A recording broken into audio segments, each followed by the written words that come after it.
Now we'll take a look at the international headlines, and a lot of focus on the arrest in Iraq and ISIS's role in it. That's right. The Independent points out that ISIS is very surprised, actually, by its spectacular victories this week. And it points out that a spokesman for the group has actually called for ISIS fighters not to become arrogant. You can see a quote here. It says, "Don't fall prey to your vanities and your ego." Now, the Independent focuses on the philosophy of what it calls Iraq's new conquerors, and it says that ISIS has gotten straight to work laying down the law in Mosul and other areas it's taken control of. So what are the new rules? Well, it's basically the rules of an Islamic caliphate. No drugs, cigarettes, no alcohol, women should dress appropriately, and everybody, of course, should go to mosque at the right time.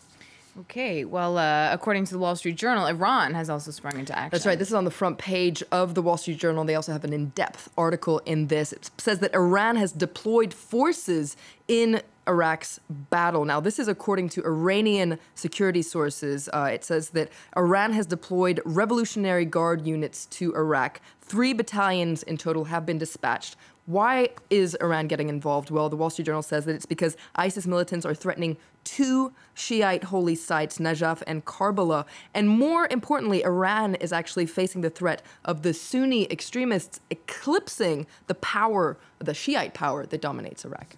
A lot of focus as well on how the U.S. is reacting to this. That's right. It's on the front page of The Guardian. It says that this crisis is pulling the U.S. back towards Iraq. Now, as you can imagine, the blame game has begun in the press. The New York Times points out that Republicans are critical that the U.S.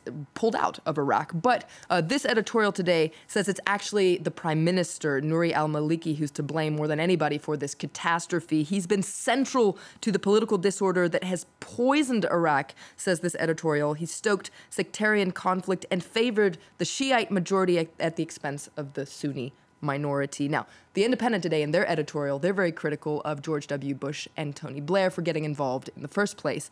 They say their hubris in Iraq means that the West is now powerless to act against a genuine threat. And this editorial says that public opinion today might actually be in favor of some sort of military intervention, and it could actually do some good to Iraq, but because of the previous intervention, that seems unlikely today. Right. That's moving on now. A lot of focus on the World Cup, of course. It's also on the front page of The Independent.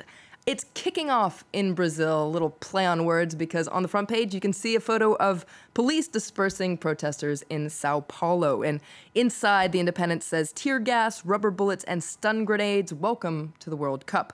But it points out that it was a different story inside the stadium, that people were very excited about the World Cup. But if we look at an article in the Brazilian press, the Folha de Sao Paulo, it focuses on the fact that President Dilma Rousseff was booed during the opening game 4 times, according to this article. So before the game and after the goals.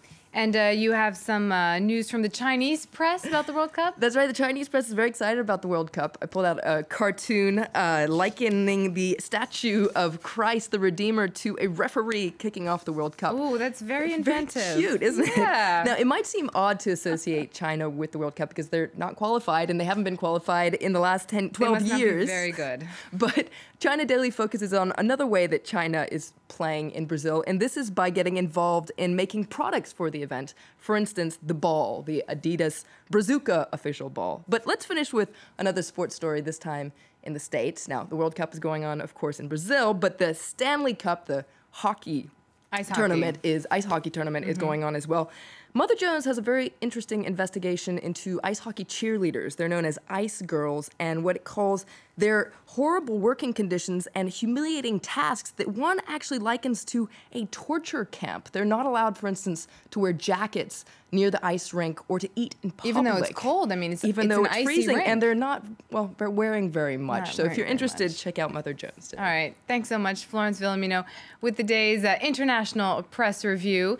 We'll be back in just a few minutes. Join us for our focus report on Obama's campaign against the coal industry.